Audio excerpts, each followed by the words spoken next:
আমার রঘুনাথ এমন কৃষ্ণ নামে পাগল হয়েছে না, যদি রাস্তায় কোনো ভক্ত মানুষ যাচ্ছে সাধুগুরু বৈষ্ণব, ছোট রঘুনাথ ছুটে ছুটে তার পিছনে চলে যায়। জমিদারের ছেলে তো, আবার দাঁড়ি প্রহরী প্রজারা ছুটতে ছুটতে গিয়ে রঘুনাথকে ধরে আনে। যেখানে ওই ভক্ত সঙ্গ হয় রঘুনাথ বাড়ি থেকে ছুটে চলে যায়। বাবা মা সিদ্ধান্ত নিল একে গুরু আশ্রমে পাঠাতে হবে, একে বাড়ি রাখা চলবে না। একে বাড়ি রাখলে কোথায় সাধু সঙ্গ পেয়ে কখন যে বাড়ি থেকে চলে যায় বুঝতে পারি না, বলে চল। তার রঘুনাথকে নিয়ে হিরণ্য দাস আর গোবর্ধন দাস গেছে গুরু ঘরে। বলদেব আচার্য গুরুদেব, বলদেব আচার্যের কাছে গেছে। গুরুদেব, গুরুদেব আজকে থেকে আমাদের রঘুনাথ আপনার আশ্রমে থাকবে। অসম্ভব। গুরুদেব রেগে গেছে, অসম্ভব। এইটুকু 5 বছরের রঘুনাথ, একে তোমরা যে দিয়ে যাচ্ছ, আর বড় লোকদের ছেলেরা একটু খামখেয়ালি হয়। আমা ভুল বললাম? বড় লোকের ছেলেরা একটু খামখেয়ালি হয়, মানে যখন যেটা বলবে ওদের যে পূরণ করতে হবে। তা বলদেব আচার্য বলছে, শোনো, এইটুকু বাচ্চাকে আমি আমার আশ্রমে রাখতে পারবো না, কারণ কখন বলতে কখন সবকিছু ফেলে রেখে কোথায় চলে যাবে, আমি কোথায় খুঁজতে যাব। বাবা জ্যাঠা বলছে, গুরুদেব আপনি জানেন না এই রঘুনাথ কেমন ছেলে। ও ছোটবেলা থেকে ওর চরিত্রটা অন্যজনের মতো নয়। আমরা তো বাবা জ্যাঠা আমরা দেখছি ছোটবেলা থেকে ওর ভাব, ওর চলাফেরা সবটাই আলাদা। গুরুদেব আপনি যদি আশ্রয় না দেন ও কোথায় যাবে? কারণ আমরা বাড়িতে ধরে রাখতে পারছি না, কোথাও কোথায় কোথায় চলে যায়, দেখতে পাই না, খুঁজে পাই না, আবার খুঁজে খুঁজে আনা হয়। ওই জন্য ওকে গুরু পাঠে পাঠিয়েছে। বলদেব আচার্য বলছে, ঠিক আছে হিরণ্য দাস, তোমাদের 2 ভাইকে বলছি ও আছে থাক, কিন্তু যেদিন অন্যায় করবে আমি সেদিন এখান থেকে কিন্তু তাড়িয়ে দেব। তা বাবা জ্যাঠা বলছে, গুরুদেব আমাদের রঘুনাথ কোনোদিন ভুল করতেই পারে না, আপনি জানেন না, ওকে দেখেন ও কেমন ছেলে। বাবা জ্যাঠা রেখে গেল গুরু আশ্রমে। আর গুরুদেবের এখনকার দিনে যেমন কত বইপত্র আছে, তখনকার দিনে গুরু পাঠে ভাগবত পাঠ হতো। ভাগবত নিয়ে গুরুদেবরা আলোচনা করত, শিষ্যরা বসে শুনত। তো আজকে এর ভাগবত পাঠে বসেছে গুরুদেব, সমস্ত বালকরা বসে আছে, আর রঘুনাথ সবার সামনে বসেছে। মায়েরা ভালো করে শুনবেন, আমরাও তো সন্তানের মা, তৈরি করতে হবে সন্তান। আমরা বলি না সন্তান দিতে হবে বংশের প্রদীপ, হ্যাগো বংশে যে প্রদীপ দেবে সেই প্রদীপটা দেওয়ার মতো তো ছেলে তৈরি করতে হবে, না হলে তো তোমার অবর্তমানে সে তো জুয়া খেলতে যাবে, তাস খেলতে যাবে, সন্ধ্যা প্রদীপ জ্বালবে না, ঠিক মতো সন্ধ্যা আন্নিকও করবে না, সকাল হলে ভগবানকে সেবাও দেবে না। তাহলে সন্তান তৈরি করতে হবে। তাইবা রঘুনাথ কি করেছে দেখো।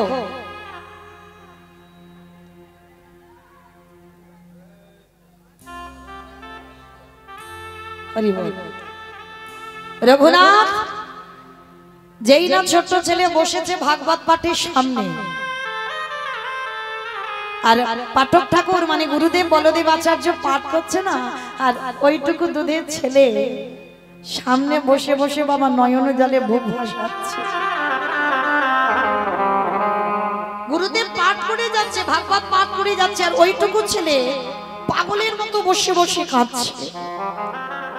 ছোট ছোট বালকরা তারা সবাই কিছুক্ষণ পাঠের পরে চলে গেল, আর ওই ছোট্ট রঘুনাথ যখন পাঠ শুনছে না, গুরুদেব পাঠ করতে করতে মনে মনে ভাবছে, আরে এই ছেলেটা এত কাঁদছে কেন, কি হয়েছে ওর?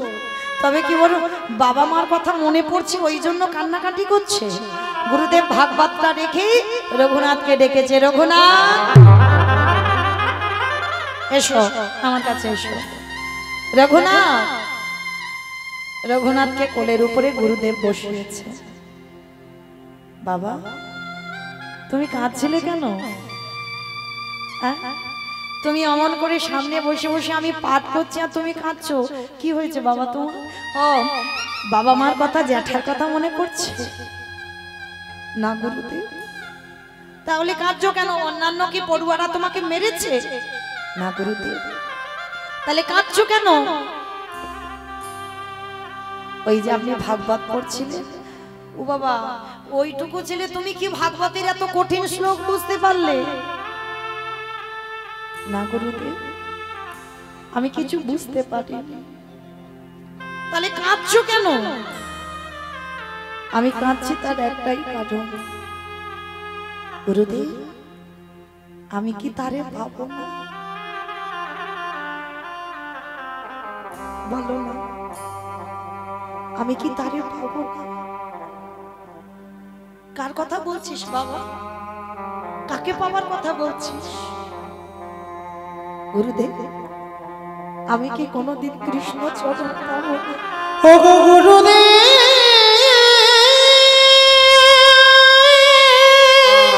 ছটকে উঠেছে, গুরুদেব ছটকে উঠেছে।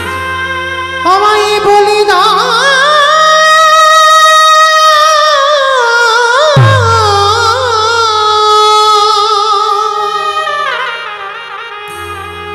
আমি কোথা গেলে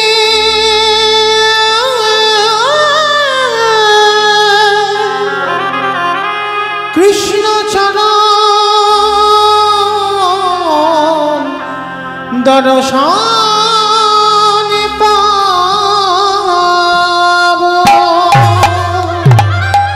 গুরুদেব বলে দেন আমি কি পাবো না কৃষ্ণ চরণ? ওইটুকু ছেলের কান্না দেখে গুরুদেব রঘুনাথকে বুকে জড়িয়ে ধরেছে।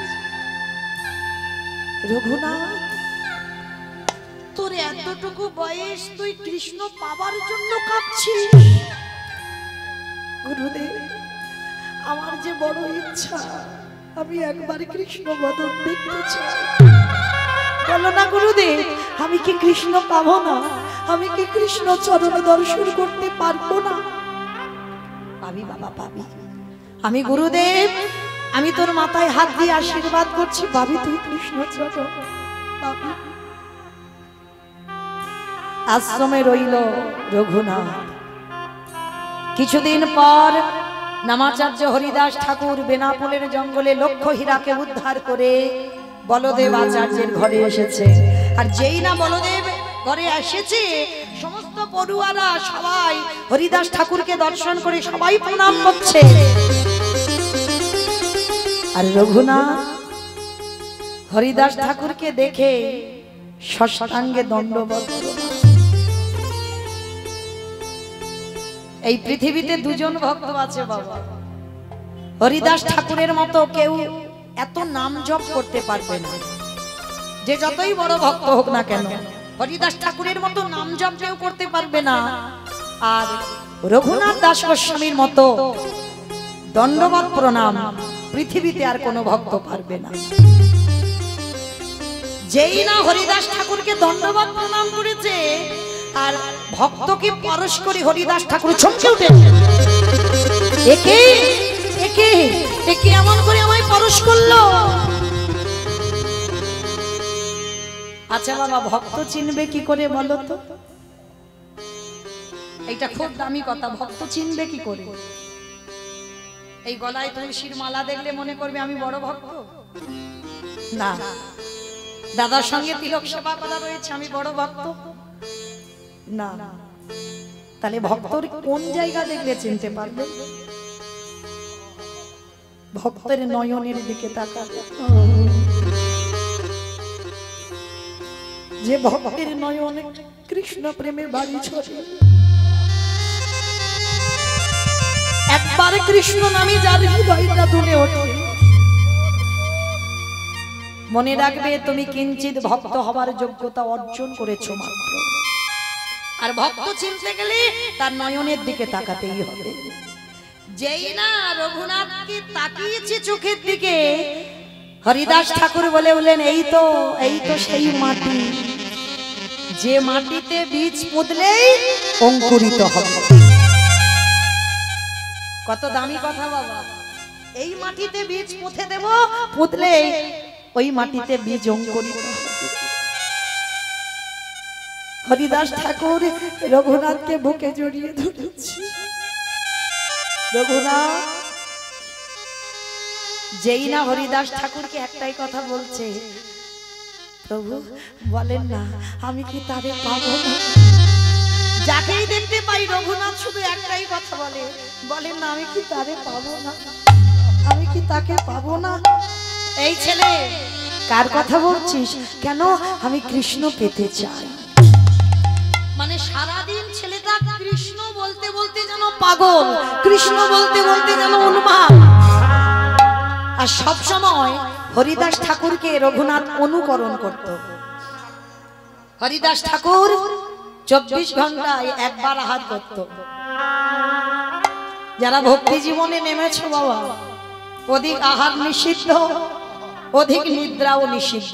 তা বলে এই নয় রাতের পর রাত জেগে থাকো, দিনের পর দিন না খেয়ে থাকো, এটা নিয়ম নয়। বলছি অল্প আহার করতে হবে আর অল্প নিদ্রা রাখতে হবে। তো আজকের রঘুনাথ ছোটবেলা থেকে হরিদাস ঠাকুরকে অনুকরণ করত। জমিদারের ছেলে হয়ে যে পালঙ্কে ঘুমাবার মানুষ, সে ঘুমাতো এই খড় বিছিয়ে খড়ের উপরে।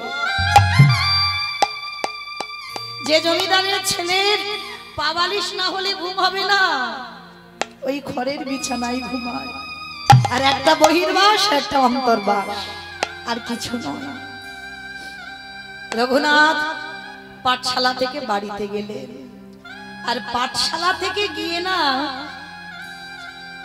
ওই গুরুজনদের মহান মহান ভক্তদের আশীর্বাদে তার কৃষ্ণ প্রেম ভক্তিটা দ্বিগুণ বেড়ে গেছে। বাড়িতে গিয়ে সর্বদা উদাসের মতো বসে থাকে, শুধু মনে মনে একটা কথা, আমি কি তারে পাবো না, আমি কি তারে পাবো না, আমি কোথায় গেলে কৃষ্ণ পাবো?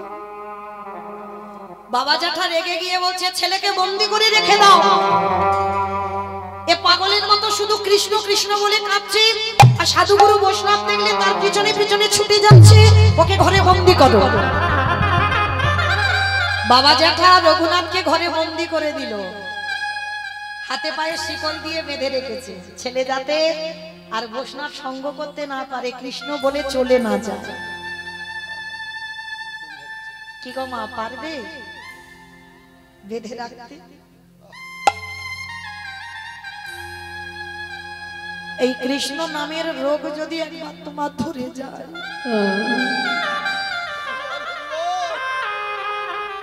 বাহ্যিক জগতের কিছু তোমার ভালো লাগবে। রঘুনাথের যেই না হাতে পায়ে শিকল দেওয়া, ছোট্ট ছেলে বলছে বাবা তুমি ঠিক করেছো, ঠিক করেছো, তুমি এই যে আমার দড়ি দিয়ে বন্দি করে রাখলে না, জানো বাবা নিরজন জায়গা না হলে কৃষ্ণ ভজন হয়।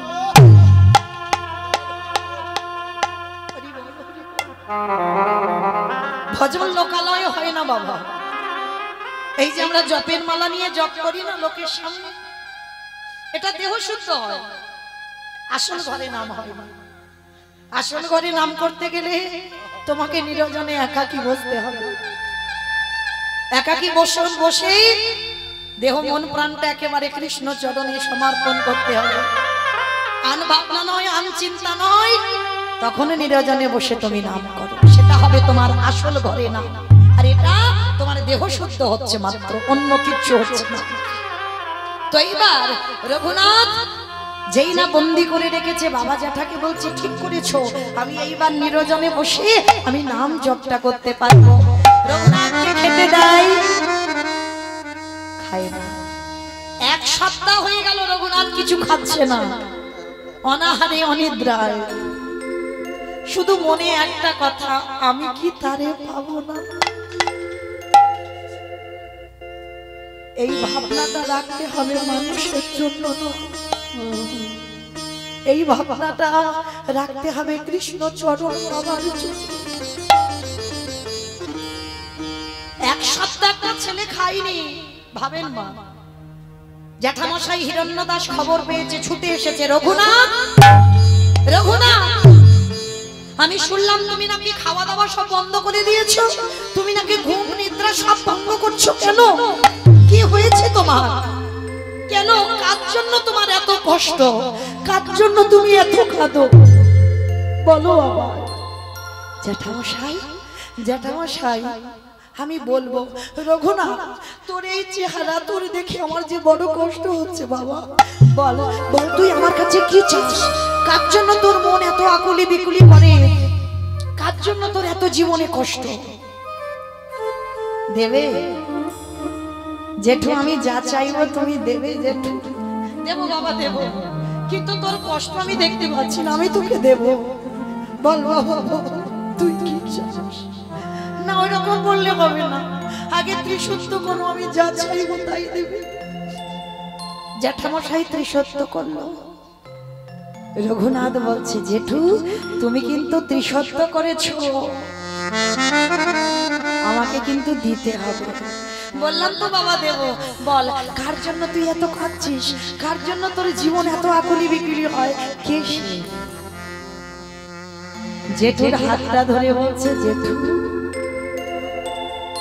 কৃষ্ণ এনে দাও,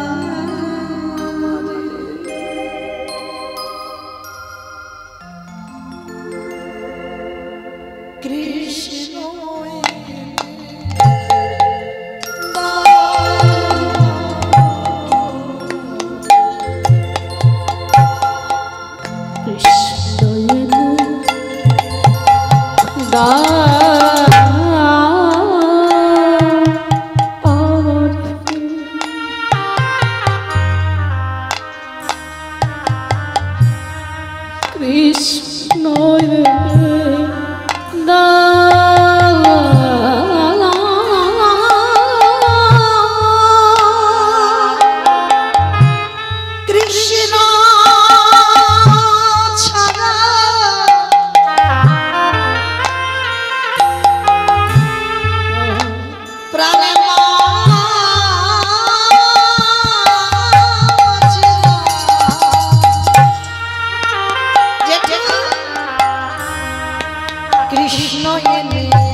কৃষ্ণ এনে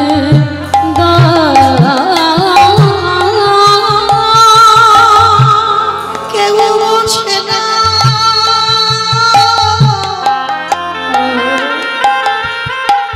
আমার মনে। হরিবল হরিবল বলে আমি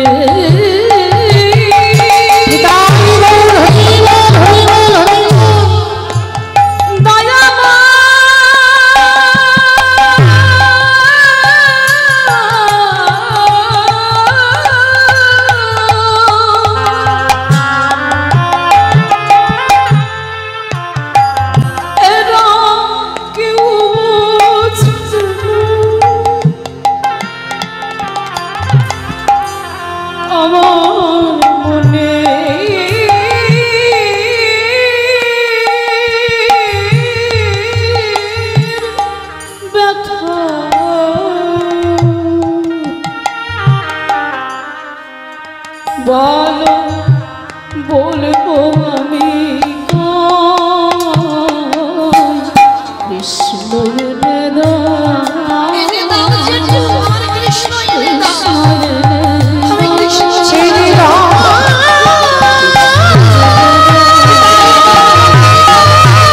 কৃষ্ণ এনে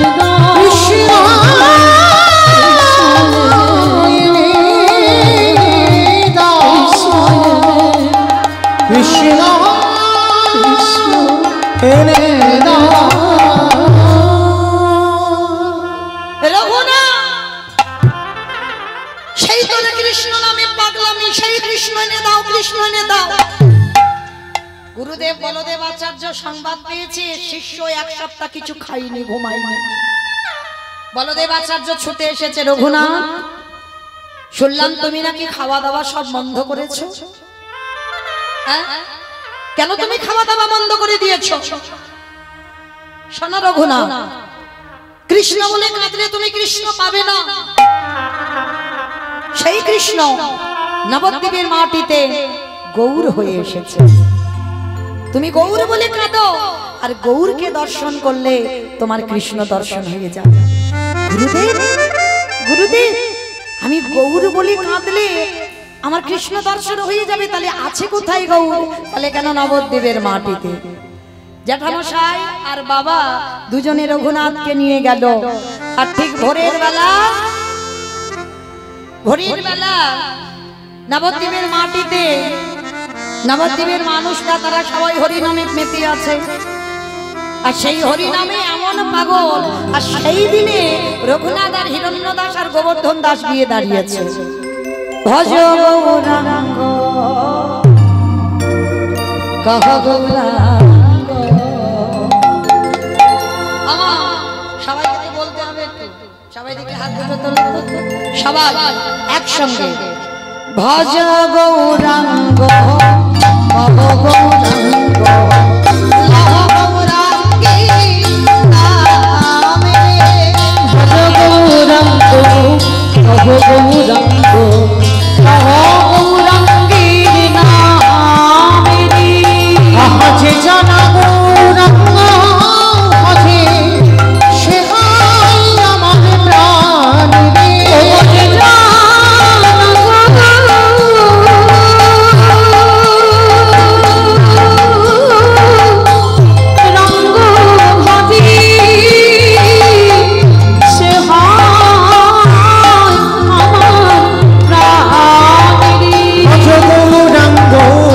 গৌরাঙ্গ কহ গৌরাঙ্গের নামে। দিন গেলে গৌরাঙ্গ,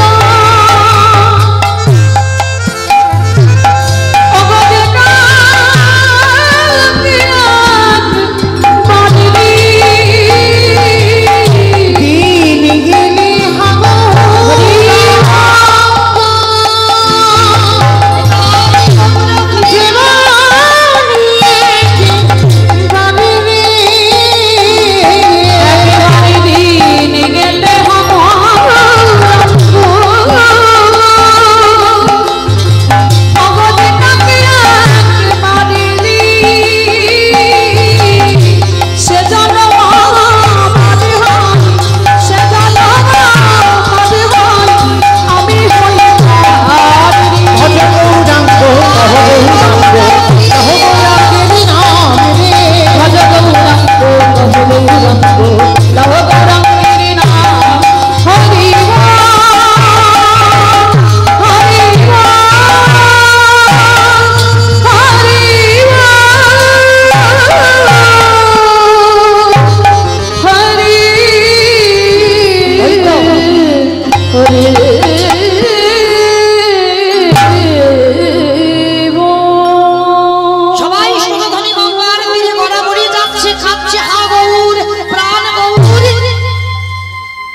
রঘুনাথ দাস ছুটে গিয়ে দেখছে কি সবাই এমন করে কাঁদছে কেন?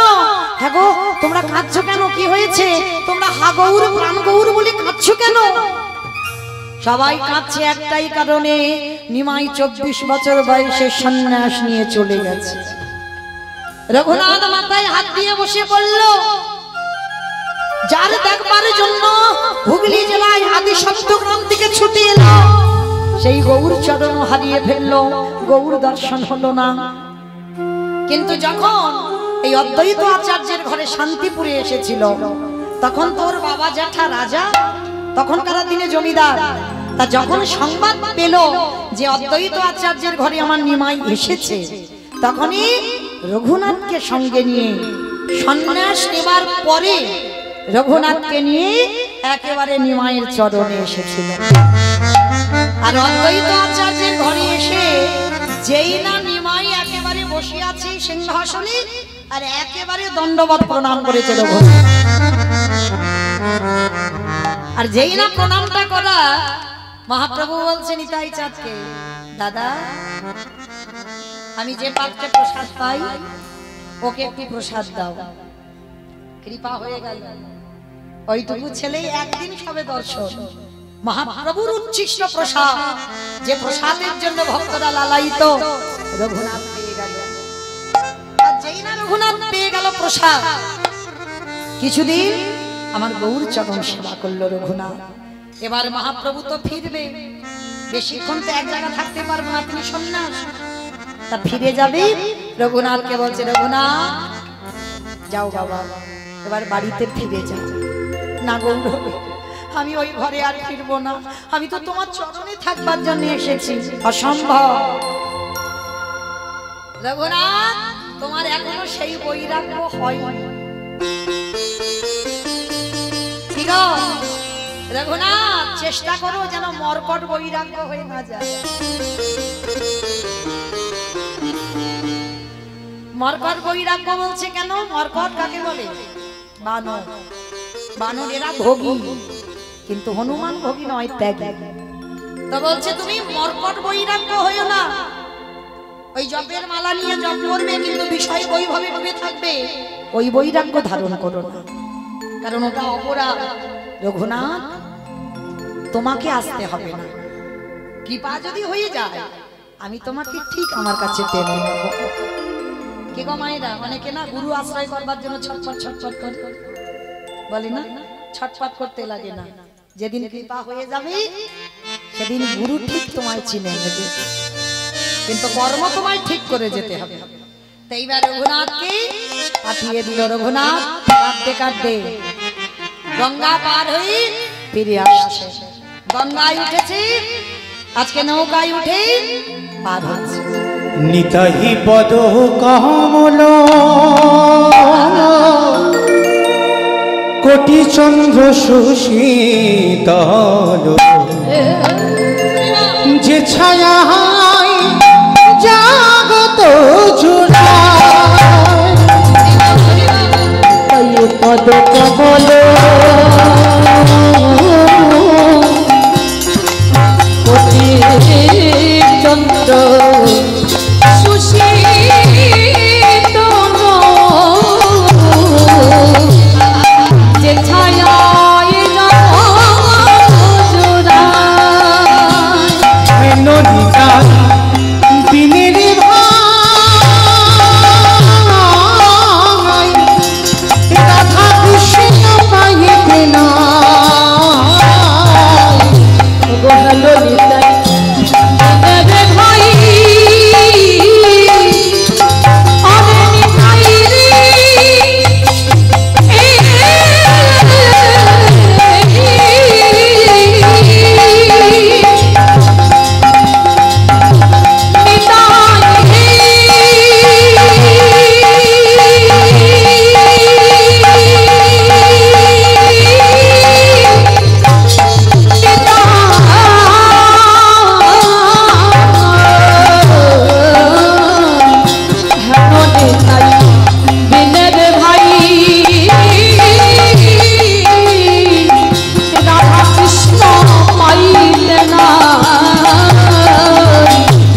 করি ধরণী তাই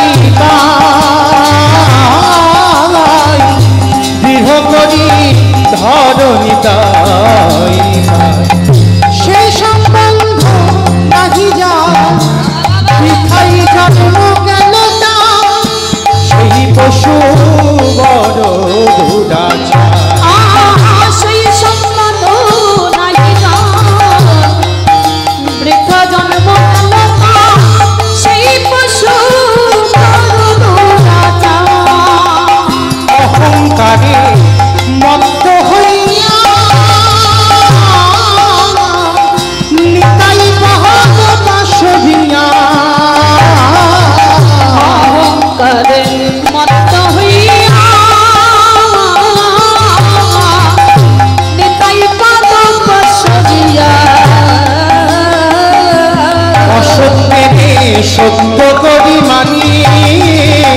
অসত্যের সত্য করি নারী। তাই কত কমল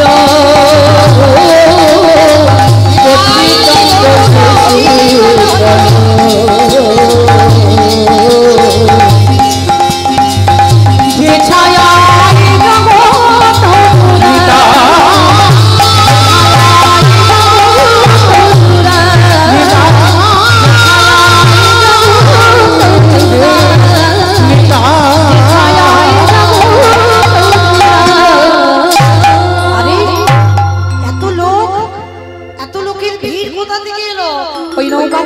আসছে বাবা, আজকে দাঁড়িয়েছে কোথায়? পানিহাটি। নৌকায় করে ফিরছি আর পানিহাটির মেলা, হাজার হাজার ভক্তরা, অনেক ভক্তরা গেছে না পানিহাটির মেলা, হ্যাঁ দণ্ড মহোৎসব। হ্যাঁ এই দণ্ড মহোৎসব কেন হলো? দণ্ডটা কে দিয়েছিল? আমার নিতাই চাঁদ। কাকে দিয়েছিল? এই রঘুনাথকে। নৌকা পার হয়ে আসছে আর অনেক লোক, কত লোকজন দাঁড়িয়ে আছে। দেখি তো কি হয়েছে ওখানে।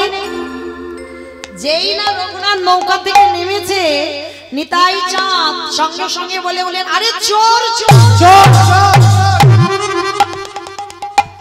রঘুনাথকে সবাই চোর চোর বলে মারতে যাচ্ছে। রঘুনাথ তো অবাক হয়ে গেছে, আমি কি চুরি করেছি? আমাকে সবাই এইভাবে ধরে নিয়ে যাচ্ছে কেন? নিতাই চাঁদ অনুমতি দিল, যাও ওই ছেলেটাকে ধরে আনো। ও চোর। রঘুনাথ এসে করজোর করে বলছে, আমি কি চুরি করেছি? আমাকে চোর চোর বলে সবাই মারতে আসছে, সবাই ধরে এরকম চাগিয়ে নিয়ে আসছে। হ্যাঁ তুমি চুরি করেছ। নিতাই চাঁদের চরণে আশ্রয় নিল, কিন্তু প্রথমে নেয়নি তো নিতাই চাঁদের চরণ। গিয়েছে কি সরাসরি ভাবে একেবারে গৌর চরণে গেছে। কত সোজা নয়। গৌর চরণ পাওয়া কি মুখের কথা? আগে নিতাই চরণ আশ্রয় করো। নিতাই চরণ তোমার আগে ভজন করতে হবে, তারপরে তুমি গৌর চরণ আশ্রয় পাবে। যেমন রাধা চরণ ভজন করলে তবে তোমার কৃষ্ণকে পাওয়া যাবে। আগে বিষয়কে ধরতে হবে, হরিবল তার আগে আশ্রয় করতে হবে, তবে বিষয়কে ধরা যাবে। তা নিতাই চাঁদ হলো আমাদের আশ্রয় তত্ত্ব। তা সরাসরি চলে গেছে আমার রঘুনাথ, আমার মহাপ্রভুর চরণে কৃপা হয়। চোর চোর বলছে কেন? বলে ও আমার এখান থেকে ডিঙিয়ে চলে গেছে আমার ভাইয়ের কাছে, ও আগে আমার কাছে আসেনি। এই জগতে সংসারের মাঝে যদি নিতাই চাঁদের ভজন করা, নিতাই চাঁদের ভজন করা,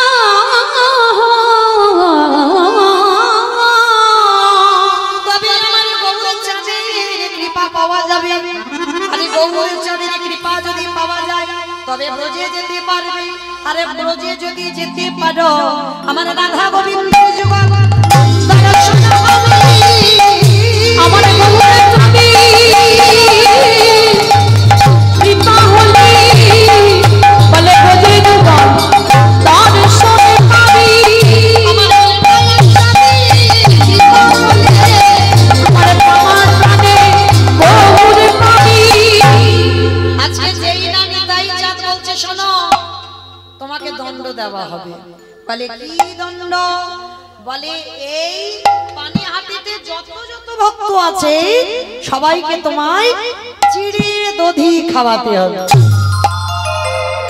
রঘুনাথ তো জমিদারের ছেলে, অনুমতি দিল নিতাই চাঁদ চিড়ে দই খাওয়াতে হবে। রঘুনাথ খবর দিল বাবা জ্যাঠাকে, যত যত পানিহাটিতে দোকানে যত যত মিষ্টি দই চিড়ে ছিল, মানে যেন অন্নকূট, মানে গিরি গোবর্ধনে যেমন গোবর্ধন পূজার সময় অন্নকূট হয়েছিল, মানে অন্নের পাহাড়, ওই রকম পানিহাটিতে চিড়ে দইয়ের যেন পাহাড় হয়েছে। মানে ভক্তরা গঙ্গার জলে গলা পর্যন্ত নেমে বাবা চিড়ে দই খাচ্ছে। মানে এত ভিড় পানিহাটির মেলাতে। তো ওই জন্য ওই জায়গাটাকে বলা হয় দণ্ড মহোৎসব। মানে রঘুনাথকে দণ্ড দেওয়া হলো। কি দণ্ড? না যতদিন পৃথিবী থাকবে ততদিন চিড়ে দই ওইখানে তোমায় দিয়ে যেতে হবে। তা চিড়ে দই দেওয়া হলো, দণ্ড মহোৎসব পালন করা হলো। এইবার রঘুনাথ ঘরে ফিরলো, কিন্তু ফিরলে কি হবে? বাবা জ্যাঠা সিদ্ধান্ত নিল এ বেটার কাঁধে একটা জল চাপাতে হবে। এ বড্ড উৎপাত করছে। মামা এই কথাটা আমার নয়, ঠাকুমারা আগে বলতো, বলে এ বেটা উৎপাত করছে, এর কাঁধে একটা জল চাপিয়ে দাও। এই জলটা কি গো? একটা বিয়ে দিতে হবে। এ ছেলের বিয়ে দিলে এই মাথার ভূতটা নেমে যাবে। তো শুভ দিন, শুভক্ষণ, শুভ লগ্ন দেখে বিয়ে ঠিক হলো। আর মেয়ে তো নয়, সে যেন স্বর্গের অপ্সরা, যার নাম রেখেছিল রত্নাবতী। মানে অঙ্গটা যেন সোনার মতো, রত্নের মতো, নাম রত্নাবতী, তো দেখতেও ঠিক রত্নের মতো। তা শুভ দিন শুভক্ষণে ছেলের ইচ্ছা নয়, ছেলের অমতে বিয়ে। কেন বিয়ে? কৃষ্ণ ভোলাবার জন্য। শুভ দিনে বিয়ে করতে আসছে রঘুনাথ। বরেলো বরেলো কি গো, আর তো বেশিক্ষণ নয়, টিক টিক টিক টিক করে ঘড়ির কাঁটা ঘুরছে। আমিও চলে যাব, আবার কবে আপনাদের সঙ্গে দেখা হবে বলা তো যায় না। আবার 1 বছর পর, আবার 1 বছর পর আমি থাকবো, গ্যারান্টি দিতে পারবো? থাকবো? বেশ, যাই হোক, বলেছে তো হয়তো থাকবো। যাই হোক, কিন্তু গ্যারান্টি নেই। হ্যাঁ, গ্যারান্টি নেই। তো যাই হোক, আবার 1 বছর পরে দেখা হোক বা না হোক, চলো বিয়ে বাড়িতে একটু খাওয়া দাওয়া হবে। একটু উলুধ্বনি দাও। বডেলো বডেলো বলে পড়ে গেল সাদা গো। উলুধ্বনি। ও মরেলো মরেলো বলে পড়ে গেল সারা। বড়েলো বড়েলো বলে পড়ে গেল সারা গো। ওই মরেলো মরেলো বলে পড়ে গেল সারা। তারা প্রতিবেশী গানা, তারা হলো দিশাহারা গো, হলো দিশাহারা। এবার তারা প্রতিবেশী গানা, তারা হলো দিশাহারা গো, হলো দিশাহারা। ভাগে বাজে ঢোলক বাজে, ভাগে বাজে ঢোলক বাজে, মাদলে দিল। ওই ঢাকে মাঝে ঢোলক বাজে, মাদলেরই ঢাক বাজে ঢোলক বাজে মাদলে দিল। ঢাকে মাঝে ঢোলক বাজে, মাদলেরই উলুধ্বনি শঙ্খ ধ্বনি, দেখো করে নারী গান, করে নারী গান। আনন্দ যার ধরে না, আনন্দ আর ধরে না, আনন্দ যার ধরে না। আনন্দ আর ধরে না, রঘুনাথের বিবাহেতে, আনন্দ আর ধরে ওই না, রঘুনাথের বিবাহেতে আনন্দ আর ধরে না। শুভ দিন, শুভক্ষণ, শুভ লগ্নে আয়োজন হলো, বিয়ে হয়ে গেল। বিয়ের পরের দিন হলো কি? কাল রাত্রি, শেষ রাত্রি, শেষ রাত্রি, কাল রাত্রি। যাই হোক, তারপরের দিন কি হলো? ফুলসজ্জা। বাহ! রঘুনাথকে বিয়ে দেওয়া হলো কেন? কৃষ্ণ ভোলাবার জন্য।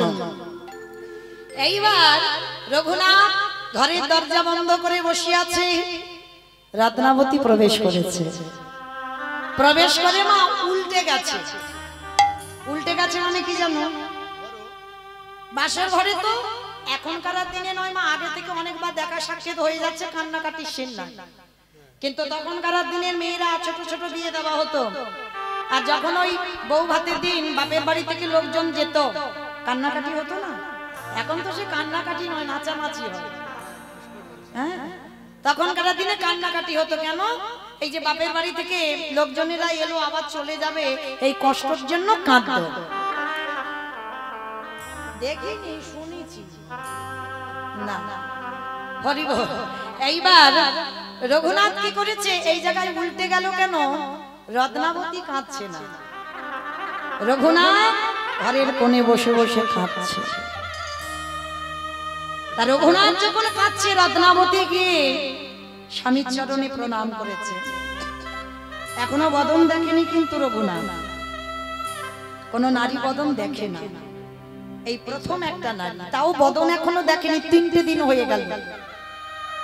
কাল রাত্রির কথা বাদ দাও, ওদিন তো দেখেই না। বিয়ে করেছে কিন্তু বদন দেখেনি। ফুলসজ্জা রাত্রিতে রঘুনাথ ঘরের দরজা বন্ধ করে কাঁদছে। আচ্ছা বলো তো মা, যদি কোনো পুরুষ ফুলসজ্জা রাত্রিতে কান্নাকাটি করে, সমাজ কি বলবে? এর নিশ্চয়ই অন্য জায়গা প্রেম ভালোবাসা আছে, ওই মেয়ে পছন্দ নয় ওই জন্য কান্নাকাটি করছে। কিন্তু এটা তো সে কাহিনী নয়। যে পুরুষ নারী বদন দেখেনি তার প্রেম ভালোবাসা তো দূরের কথা। তা যেই না বাবা রত্নাবতী করজোর করে বলছে স্বামী, রত্নাবতীর বদনের দিকে না তাকিয়ে মুখটা নিচু করে রঘুনাথ বলছে, তুমি যে আমায় বিয়ে করেছো, জেনে বিয়ে করেছো তো? কিসের জন্য তুমি আমায় বিয়ে করেছো, আর কেন আমার বাবা মা তোমার সঙ্গে বিয়ে দিয়েছে জেনেছো? রত্নাবতীর চরণটা স্পর্শ করে বলছে, আমি জেনেছি, তোমাকে কৃষ্ণ ভোলাবার জন্য। পারবে কৃষ্ণ ভোলাতে? রত্নাবতী বলছে, স্বামী আমি তো কৃষ্ণ ভোলাবার জন্য আসি, তোমার মতো স্বামীর চরণ পেয়েছি, এ যে আমার এক জন্মের সাধনা নয়, কোটি কোটি জন্ম সাধনা করে তবে তোমার মতো স্বামীর চরণ পেলাম। আর তোমাকে আমি ভোলাবো কেন? তোমাকে ভোলাবার জন্য আমি তো আসি। বেশ রত্নাবতী বলছে, স্বামী